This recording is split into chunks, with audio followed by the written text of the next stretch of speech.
Драги наши пријатели, сакам сите вас да ве поздравам и топло сте добредојдени на овој серијал под наслов Доброто ќе го победи злото.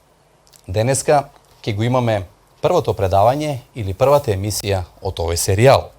И затоа би сакал на самиот почеток да поделам со вас еден настан, вистински настан што се случило тука во нашата земја, од чишто настан би сакал да се надоврзам на ова прво предавање, да поставиме еден темел, да можеме подобро да го разбереме.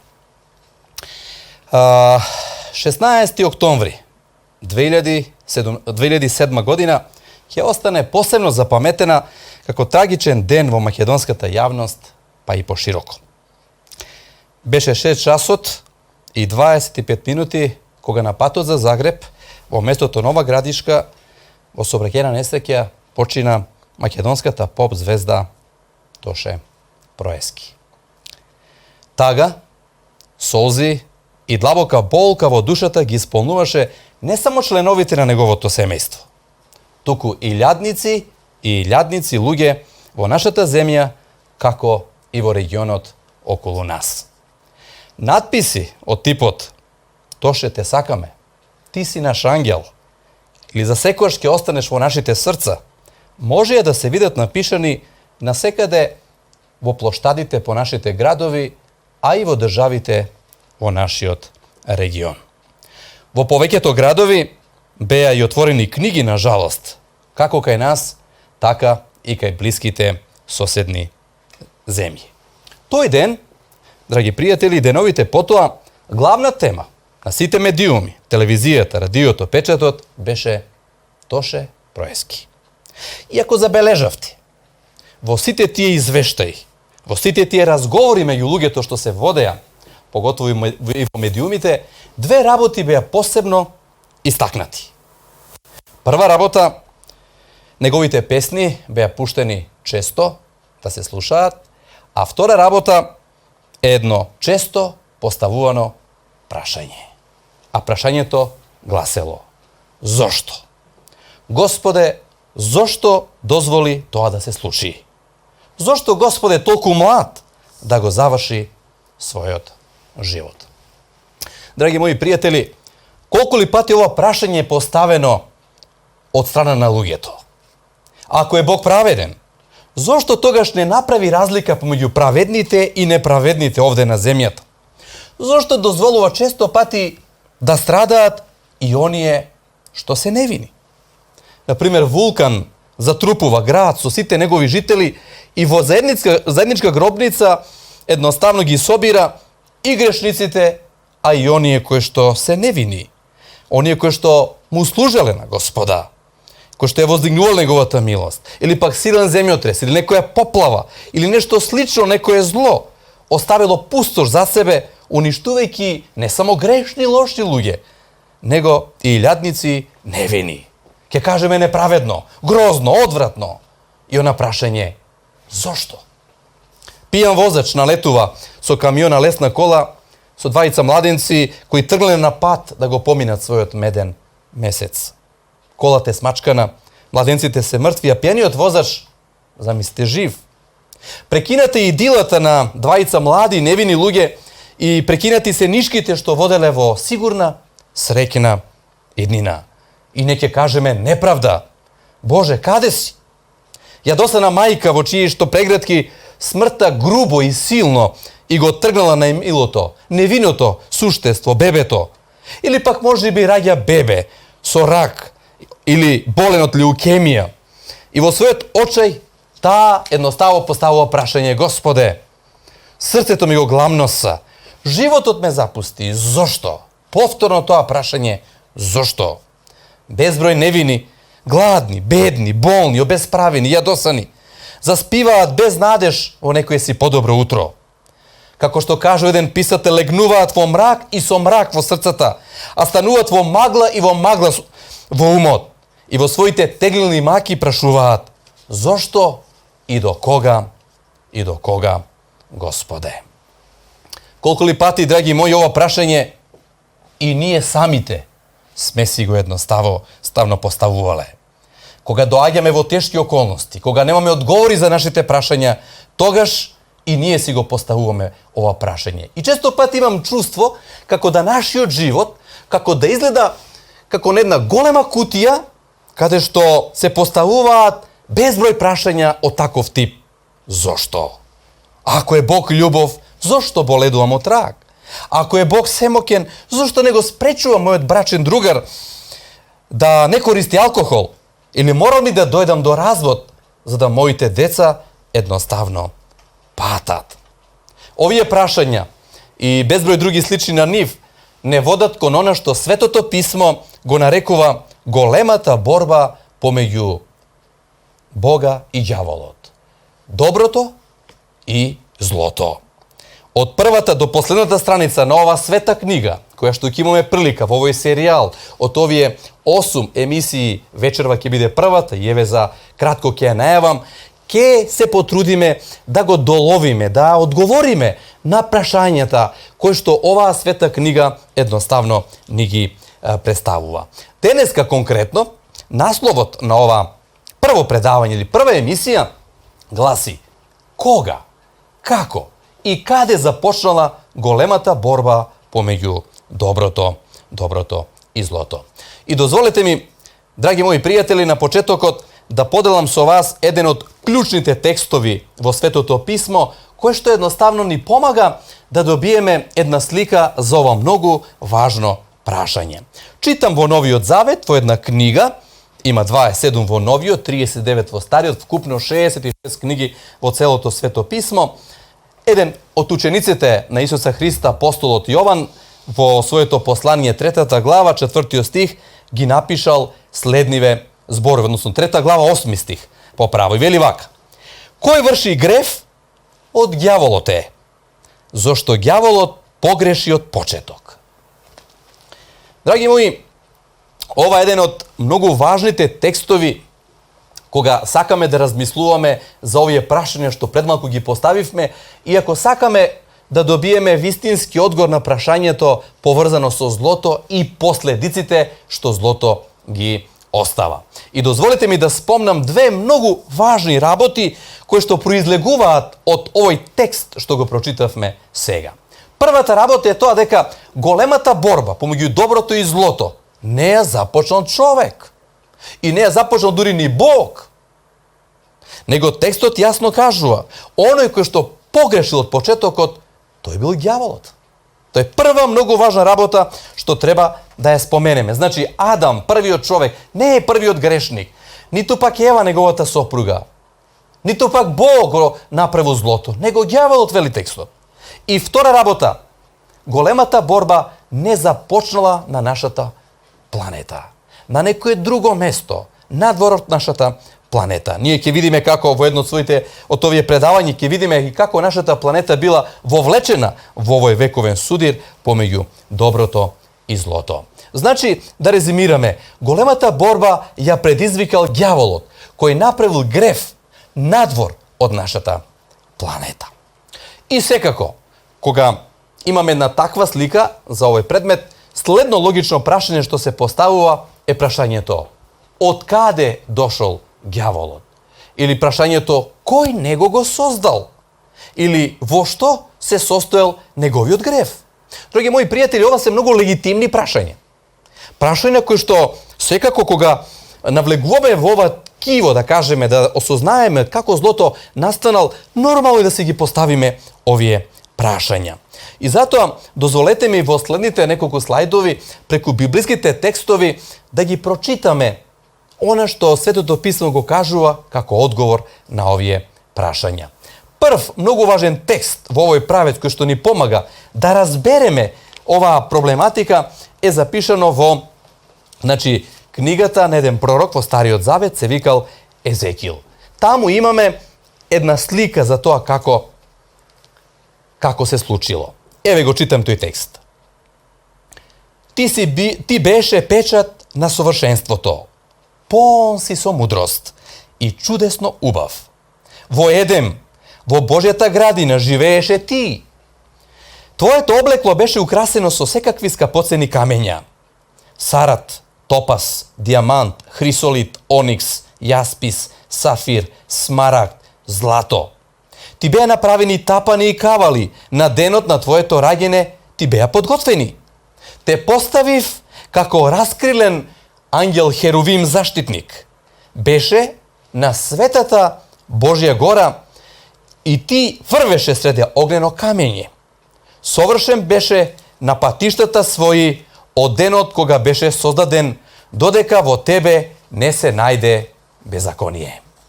Еве, драги мои, ова е текстот што Бог го вдахнал пророкот Езекил да ги напише со цел да имаме една слика како се појавил злото на ова наша планета. И еве, би сака сето тоа да го резимирам во неколку работи, 4 многу важни работи. Прво, значи Бог не создал ѓавол. Многу важна работа. Бог создал ангел.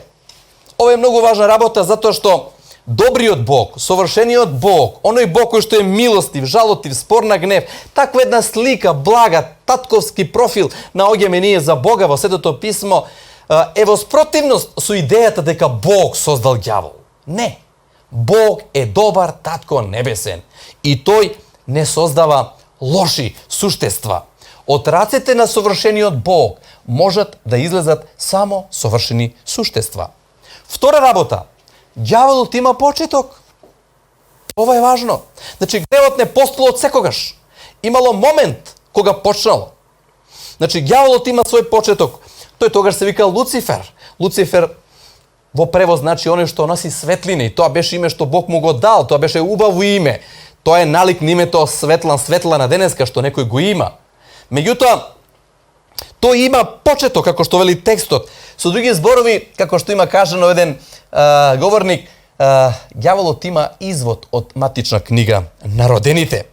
Бог е негов создател. Бог му дал живот да биде среќен, радосен. И требало да живее во една таква атмосфера. Понатаму трета работа која што ја гледаме од овие текстови е дека тој ги имал сите услови да биде среќен. Видите, среќата е нешто што сите ние тежнееме, сакаме да бидеме среќни, радосни, да бидеме исполнети, да бидеме задоволни. А тој ги имал сите тие особини. Дозволете ми кратко да ги спомнам сите тие предности што ги имал. Текстот вели ти беше печат на совршенството. Тука е опишана неговата извонредна духовност. Не совршен, него печат на совршенство. Понатаму, полн со мудрост. Опишана со овие зборови е неговата безпрекорна интелигенција. Не само духовно на висина, него и интелектуално бил на висина. Понатаму, вели текстот чудесно убав. Тука ни се опишани естетските особини негови. Понатаму, опишана ни е неговата животна средина каде живеел. Вика, ти си живеел во Едем, најубавата можна средина за живење. Без загаден воздух, без загадена вода или загадена храна. Понатаму имаше најубава гардероба кој што ја облекувал. Вика, твоето облекло беше украсено со секакви скапоцени камењи, ги набројува понатаму. И понатаму имал и хоби, му дал Бог и одредени дарови и таленти. Вели, ти беше создаден за музика. Ти беа направени тапани кавали на денот на твоето раѓење. Со други зборови, Бог му дал посебни музички дарби, таленти со намера да ужива во таа радост и да ги воведе небеските хорови во тоа славење. Значи ги имал сите услови да биде среќен. Меѓутоа ќе видиме што понатаму се случува. Значи и ова е трета работа, четврта работа, гледаме од текстот дека тој лично само тој од него, од неговата природа, ако можам така да кажам, од неговиот избор едноставно дошло злото, затоа што текстот вели додека не ти се зачна беззаконие во срцето, во тебе. Срцето е извор на сите наши одлуки. Ние во срцето одлучуваме дали нешто ќе правиме или нема да правиме. Тука срцето е тој контролен механизам, контролен центар од каде што се донесуваат одлуки. И Луцифер одлучил во своето срце едноставно да се појави гревот. И тој е негов иноватор.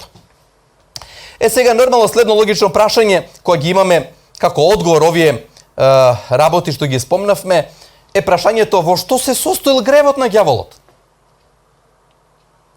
Како тоа едноставно да го објасниме, ако воопшто можеме едноставно да го објасниме. И оваа книга Светото писмо исто така ни одговара на ова прашање. Всушност, овие информации ни доаѓаат од прва рака, од Бога, преку пророците. И затоа е важно да го читаме Светото писмо, затоа што Бог преку пророците ни ги открил своите намери. Еве ќе спомнам неколку работи што произлегуваат од самиот текст, кои што ќе ни помагаат да добиеме одговор на прашањето каде лежело причината, ако може да има причина за гревот, него како се појавило гревот. Прво, извештаите ни кажуваат дека Луцифер бил незадоволен. Не бил задоволен од својата позиција, служба, место што го имал во небесната хиерархија. Замислете, тој доаѓал веднаш зад Бога. Отецот, Синот и Светиот Дух, а потоа веднаш Луцифер. Заедно со Гаврило ангелот, значи тоа се тие двајца посебни ангели што се во Божјата близина. Бил ангел, бил херувим, бил близок до Бога, имал све што му треба, ги прочитавме тие работи пред малку, а замислете, несреќен. Како човек тоа да го разбере? Понатаму, втора работа која што произлега од тој текст, но дозволете ми ги најнапред да прочитам во пророкот Исаија 14 глава, значи од 12 до 14 текст, еве што вели извештајот. Како падна од небото звездо деницо, сине Зорин, како ли се симна на земјата ти, угнетувачу на народите, а си зборуваше во своето срце. Пазете каков интересен податок. Бог го читал неговото срце и ни дава информации што се наоѓало во неговото срце. А таму пишува, еве во неговото срце, вика, тој си мислел вака, ке се искачам на небесата, над Божите звезди ке се го издигнам својот престол. Охо. Значи, незадоволен од својата позиција, прва работа, втора, гордост. Замислете, единствена личност во целиот свемир, кој што заслужувал обожавање, е нашиот Создател, нашиот Творец, нашиот најдобар пријател, тој е Бог, Светото Тројство, Отецот, Синот и Светиот Дух. А тука гледаме еден напад на Светото Тројство. Луцифер едноставно почнува да ја менува својата природа и наместо обожавање на Бога, тој сака обожавање самиот себе си. Тој размислува дали треба и ја да му се поклонам на Бога. Да, и ти си требало да му се поклониш, затоа што си ти создание и ти си оној кој што зависиш од Бога, како што и сите ние едноставно зависиме од Бога. И трета работа, покрај незадоволството и гордоста, извештајот вели тука присутна е и зависта. Си зборуваше во срцето свое, ке се искачам на небесата и ке го издигнам својот престол. Почнал Луцифер да му завидува на Бога и очекувал едноставно служба на самиот себе си од страна на небесните суштества наречени ангели. Видите, Луциферовата совршена природа полека почнувала да се менува, да се расипува. Полека почнал тој убав, прекрасен, славен херувим, ангел, побунувајќи се против Бога, злоупотребувајќи својата слободна волја, да го расипува и својот карактер. Ние ќе кажеме, па како е сето тоа можно? Драги мои, дозволете ми да поделам заедно со вас една илустрација, која што, верувам, ќе ни помогне до некаде, едноставно, до некаде да го разбереме овој феномен. Секако не е за оправдување, но до некаде да го разбереме. Таа илустрација е поврзана со еден ликовен уметник, оној уметник кој што е наслика сликата Тајната вечера, и извештаите ни кажуваа дека пред многу години овој прочуен ликовен уметник бил во потрага за ликовите кои што се присутни во ова слика Тајната вечера. Ги насликал сите ликови тука присутни, тоа биле учениците на Исуса Христа, кои што тие последни моменти ги поминувале заедно со Исуса во горната соба и останале само два лика да бидат насликани на тоа платно. Ликот на Исус и ликот на неговиот ученик Јуда. И извештајот вели дека овој уметник со седмици и месеци талкал низ сицилијанските градови и села, барајќи човек што би можел да му послужи како модел најнапред за Исуса. Еден ден забележал едно момче чие што лице оцјајувало добрина, љубезност и разбирање. Уметникот веднаш го повикал и му рече: пријателе, сакате ли да дојдете во моето ателје? Би сакал да го насликам вашиот портрет. Добро ќе ви платам. Момчето дошло и уметникот го употребил неговиот лик за да го наслика ликот на Исуса, давајќи му еден мал лик на поста човек. И така бил завршен ликот на Исуса Христа. Меѓутоа, следните години уметникот бил во потрага за уште еден лик, последен од оваа слика, тоа беше ликот на ученикот Јуда. Му требало човек кој што едноставно во неговото лице ќе се виделе последиците на гревот, сакајќи многу умешно да го долови ликот на самиот Јуда. Извештаите велат дека 16 години подоцна навратил овој уметник во оваа гостилница.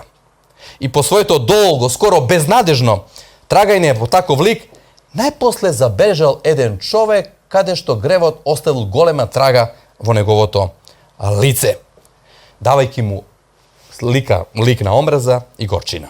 Сликарот го повикал тој човек во своето ателие и така го насликал ликот на Јуда. Но кога стигнале тука во ателието, тогаш човекот му поставил прашање на уметникот. Уметниче, се сеќавате ли на мене? На вас? Не се сеќавам ја. Прв пат вас ве гледам во животот. Вика, јас сум оној човек кој што пред 16 години бев тука во вашето ателие да ви позирам за да го насликате ликот на Исуса Христа. Замислете, драги мои пријатели, што се случило? Една иста личност пред 16 години, имајќи го овој пример во вид, и сега драстично променета. Тогаш тој лик совршено одговарал да ги наслика оние добри страни, она добрина што од Исуса едноставно произлегувала. А тој човек бил модел за тоа. 16 години подоцна, човекот овој, голема промена се случила во неговиот живот и сето тоа се одразило врз неговото лице, така да тогаш му послужило како лик за ликот Јуда. Можеме да кажеме дека и Луцифер бил прекрасен ангел кога излегол од Божите раце. Убав, како што прочитавме, и духовно, интелигентно, и естетски, и во секоја друга смисла. И навистина беше еден од најубавите Божи созданија. Меѓутоа, што се случило?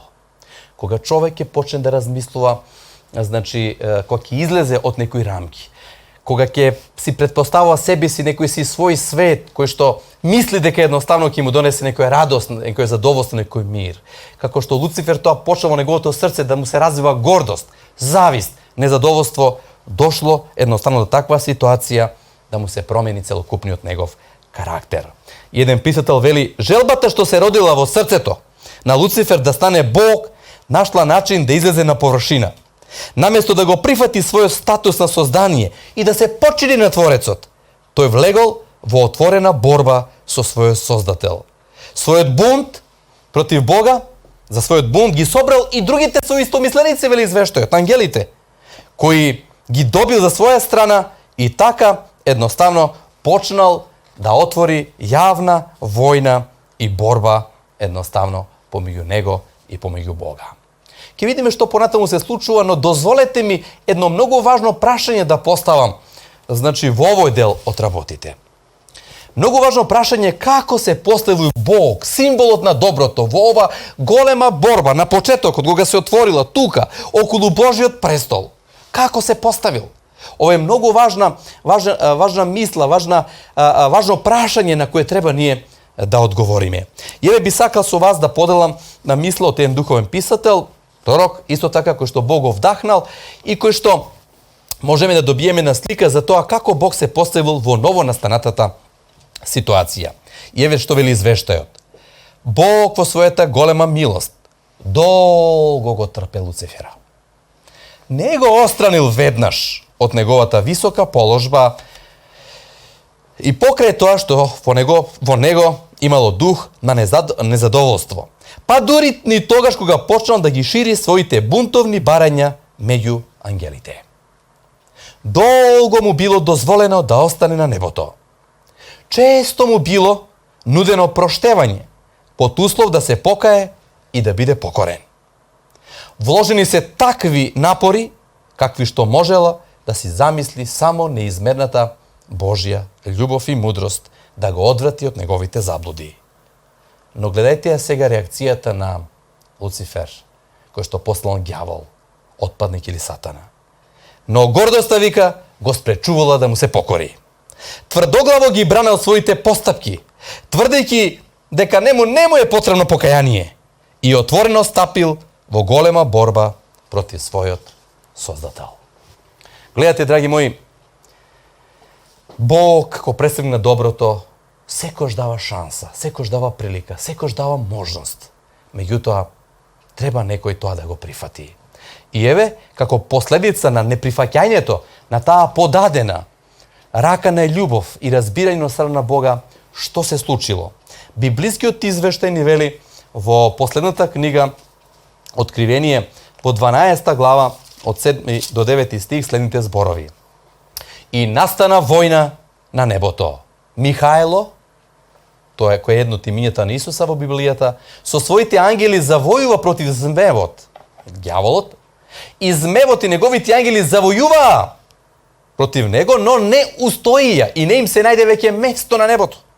Никој не може се бори со Бога. Името Михајло во превод значи кој е како Бог, кој може со него да војува. И исврлен беше големиот змеев, старата змија, наречен ѓавол и сатана на земјата, заедно со своите ангели, кои што едноставно постанале демони. Да, беше исврлен старата змија, наречена ѓавол, едноставно, и кој што повлече со себе една голема толпа на ангели и кој што својот статус го напуштија и наместо изабрани Божи созданија постанале сатана и демони. И што станува со него понатаму? Сакам да прочитам еден извадок од една книга кој еден духовен писател го опишува сето тоа многу интересно, а потоа ќе видиме што тој нудел, а што стварно ние денеска добивме. И еве што вели овој духовен писател. Вели, неверојатно, кога го чита ова извештај за создавањето на Луцифер, како беше добар и убав све и што станало од него. Вика, неверојатно. Небесен пуч, расцепи, распад на небесната монолитност, раскол, војна на небото. Две огромни небесни војски, дивизии, корпуси, по две различни знамења, 2 милионски армии во судир. Начело на двете спротиставени армии стојат Михајло од една страна, Христос, и Луцифер, или ѓаволот, кој ја злоупотребил својата слободна волја и направил погрешен избор, одбрал погрешен пат и се определил за злото. Тој веќе не е оној благороден и мил Луцифер, светлоносец, син на зората, звезда даница и расклен херовим. Туку голема, страшна, ламја, стара змија, ѓавол и сатана, одвратен смет, човек убиец од почеток, лажливец и татко на лагата, во чие што срце бесне гнев, завис, омраза и безмерна злоба, силник и воинствен настроен, кој од дното на својата душа е проникнат со грев и е извор на гревот. Тој ја губи ова војна и заедно со своите паднати ангели, сега веќе лоши духови, демони, и сврлени се од небото. И вели, многу интересен извештај, вели, и овој вселенски бездомник, заедно со своите бандити, терористи, диктатори, барајќи прибежиште во космосот, ја напаѓа и што туку нашата создадена планета. И резимира тука сега овој писател, вели, бунтот на Луцифер најнапред започнал како израз на негодување. Продолжил како отворен револт спрема Создателот, за да на крајот прерасне во голема борба, каде што едноставно вклучена е целата вселена. Да, навистина многу добар запис за тоа, за овој извештај, како ни е дадено. Но дозволете ми сега да видиме што тој всушност нудел кога сето тоа почнал да го манифестира и да го проповеда. Каков свет Исус, односно каков свет Луцифер нудел кога одел од ангел до ангел и кога имал намера да се побуни против својот Создател. Неговата прва мисла веќе, ако се починуваме на мојот авторитет, ако се починувате на мене, ако мене ми служите, ако мене ме слушате и ако моите намери и идеи ги спроведувате, тогаш вие ќе имате живот во потполна слобода. Вие ќе бидете нешто што не можете да го замислите. Ќе ви се отварат сите ваши можности и вие само ќе напредувате, ќе доживувате само убави нешта, благослови и ќе бидете за секогаш срекни. Тоа е неговата проповед, кој што тој ја проповедал. Тоа се неговите работи што тој ги ширел, да кажам, за да ги освои срцата на луѓето. Но, драги мои, ајде да бидеме реални. Каков свет навистина ние добивме со она што тој го пропагирал? Еве овие слики кажуваат сами по себе, мислам дека излишен е било кој коментар. Гробови, ожалостени мајки, жени, облечени во црно, гладни луѓе кои што умираат секојдневно, борба за вооружување, војни, немири, конфликти и на крајот едноставно ковчег, без разлика дали е ваков убав, смрт 2 метра под земја. Ете, тоа е светот, едноставно, кој што го добивме само затоа што ѓаволот пропагирал дека ќе добиеме многу подобар свет од оној што едноставно, навистина, едноставно Бог го создал. Анархија, беззаконие, безредие, немири, штрајкови, побуни, зло и списокот оди многу понатаму каков свет едноставно ние сме добиле. И кој е вистински причинител на злото, драги мои? Ние на почетокот поставувавме прашања што луѓето поставуваат во врска кога ќе доживуваат некои своји тешкоти во животот и обично раката каде ја подигаат? Кон Бога. И кого го криват обично? Бога го криват. Но дали Бог е вистински причинител на злото? Ние гледаме кој е вистинскиот причинител на злото. Ние гледаме кој ги придвижува вулканите, земјотресите, поплавите, епидемијата, ковидот и сите останати работи. Да, ние гледаме кој ги инспирира луѓето едноставно да не ги почитуваат законите во едно општество и така да ги потикнуваат луѓето да лажат, да крадат, да силуваат и убиваат. Од каде инспирација на луѓето да едноставно не ги почитуваат собраќаните знаци и да има доста немили настани? Да, сето тоа се последици на погрешниот избор и на животот без послушност, без едноставно живење во некои граници. Еве само некоја статистика да ви кажам што све ние доживеавме во изминатиот период, години наназад, статистиките кажуваат во каков свет живееме. Вели, во последните 3400 години, тоа се 34 века, некој направил статистика, вика, на земјата мир имало некаде само околу 270 години. Замислете. Само 270 години. Замислете го списокот на војни што се случило само во 20 век. Прва, Втора светска војна, Корејска, Виетнамска, Иранско-ирачка, Арапско-израелска, војните во поранешна Југославија, па да ни ги редиме уште до крај. Што се случува? Само во 20 век загинале повеќе од 180 милиони луѓе, жени и деца, само во војните. Тоа се 180 милиони ковчеги. Да, гробови. За она што се знае, а за она што не се знае. А заедно со такви работи доаѓа и глата. Доаѓаат и други зла. Денеска 2/3 од човештвото живее во многу сиромашни услови. Извештаите кажуваат 4 од 5 бебиња се раѓаат во земји каде што владее сиромаштија. Годишно во светот умират повеќе од 7 до 10 милиони луѓе од глад. Што да кажеме за загатената животна средина? Што да кажеме за земјотресите? Што да кажеме за поплавите и пожарите за кои бевме сведоци во минатите денови пред нас? Што да кажеме за сите други работи? Да. А оно што можам да кажам, што е реалност, што Светото писмо го кажува и што треба да го знаеме тоа, но ќе видиме какво решение ќе има после, а тоа е дека библиската прогноза кажува и како што беззаконието ќе расте, љубовта меѓу луѓето едноставно ќе се намали. Љубовта ќе олади едноставно кај мнозина. Да, драги мои, ѓаволот е причинителот за сите овие зла, за беззаконието, за лошите дејства. Тој е оној кој што предизвикува неволи, зло и катастрофи. И затоа, наместо да го поставиме прашањето, Господе, каде си? Зошто тоа го дозволи? Треба да го подигнеме гласот, ако можам така да кажам.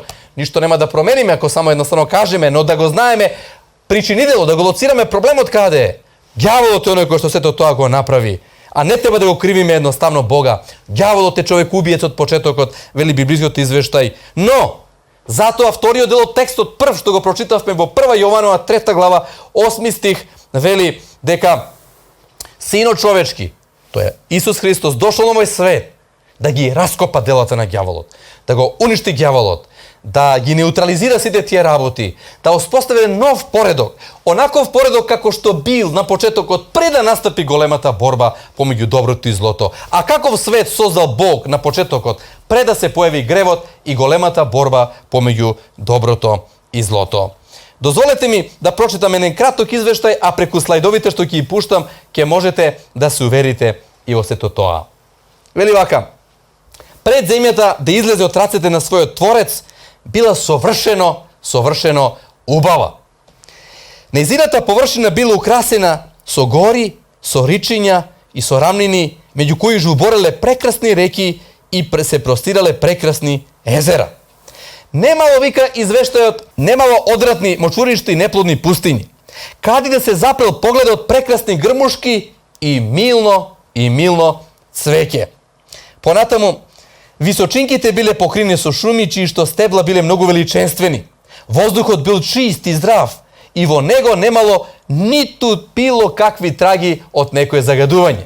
Еве овакви една слика, уметничка слика и за каква врста оружје постоело во тоа време. Севкупната слика на земјата ја надминувала убавината на било кој убаво совршен и наместен парк што денеска човек може да го направи. Значи, војската на ангелите со воските ја посматрувале ова гледка и навистина се радувале на една прекрасна и убаво создадена планета што произлегла од Божите раце. Еве една слика како изгледал првиот брачен пар, Адам и Ева, еден уметнички израз, кој можеме ние денеска луѓе кои уметници такво нешто насликаме, а какви ли биле по убавина, по стас, а пред се по морален карактер овој прв брачен пар. Така да, тоа беше планетата Земја, така убаво совршена, како што Бог ја создал пред да се појави едноставно големата борба. Немаше зло, немаше болести, немаше страдања, немаше едноставно смрт, немаше се она што е лошо во овој свет. И можеме да резимираме, уште малце пред крај, тоа е дека гревот, побуната, што Луцифер ја подигнал горе во небото, го расипал нашиот свет. Но Бог има решение да го врати светот во првобитна состојба. Ете тоа е, драги мои, радостната вест. Ете тоа е Евангелието. И затоа Библијата вели во текстот се појави, значи, Синот Божи да ги разурне делата на ѓаволот. Да, ѓаволот е посилен можда од тебе и од мене, секако, меѓутоа тој не е посилен од Синот Божи. Тој дошол да ги уништи, да ги разурне тие дела на ѓаволот. И затоа ти и јас денеска сме ставени пред избор. На чија страна ќе бидеме во овој вековен судир? Дали ќе избереме страната на доброто или страната на злото? Дали ќе планираме само за овој живот или за оној што ќе дојде? Дозволете ми, еве уште една или две илустрации до крај, една илустрација, една слика сакам да поделам со вас и така да го привршиме ова прво предавање. Пред многу години, сакам една илустрација да поделам со вас, пред многу години се одржа еден бошне важен состанок во еден хотел во Чикаго. На тој состанок биле присутни 8 најуспешни луѓе на светот. Тука бил присутен председателот на најголемата независна компанија за производство на челик, потоа председателот на најголемата компанија за производство на стока за широка потрошувачка, потоа најголемиот трговец со пченица во светот, потоа председателот на Њујоршката берза, све видни луѓе, членот на кабинетот на председателот на Соединетите Американски држави, може замислите каков состанок, потоа најголемиот купувач на акции на Волт Стрит, потоа главниот човек во една од најголемите светски компании и на крај, како шлак, председателот на меѓународната банка на МФ. И замислете ги тие успешни луѓе како седат околу свечено поставена маса со сребрен прибор за јадење, кристални чаши и богато мени пред нив. Можете ли да си замислите подобар живот? Искрено? Да. Може. И тоа многу подобар живот од тој живот. Може би ови звучи чудно, но слушнете го ова. Еден новинар се заинтересирал kako ovие луѓе кои што биле присутни на тој состанок, а имало извештај од сето тоа, како после повеќе години го завршиле својот живот или каде биле после повеќе години. И извештаите го кажуваат следното. Прво, председателот на најголемата компанија за производство на челик има име. Чарлс Шваб се викал. Во последните години од својот живот живеел со поземени пари. Замислете. Понатаму, председателот на најголемата компанија за производство на стока за широка потрошувачка се викал Семјуел Инсал. Побегнал во странска земја за да не го фати раката на законот. Сигурно не бил некој чесен човек. Умрел во прогонство без ниту една пара во джебот. Понатаму, председателот на Њујоршката берза, Ричард Витни се викал, минал некое време во затвор. Може да мислите зошто. Членот на кабинетот на председателот на Соединетите Американски држави, Алберт Фол, бил пуштен од затвор за да умре во својот дом. Понатаму, најголемиот купуваш на акции во Волл Стрит, Джеси Ливермор, извршил самоубиство. Айван Кругер, главниот човек на една од најголемите светски компании, си го одзел животот. А и председателот на Меѓународната монетарна банка исто така се самоубил. И, драги мои, се поставува едно клучно прашање на крајот на ова прво предавање. Што се случило со овие луѓе?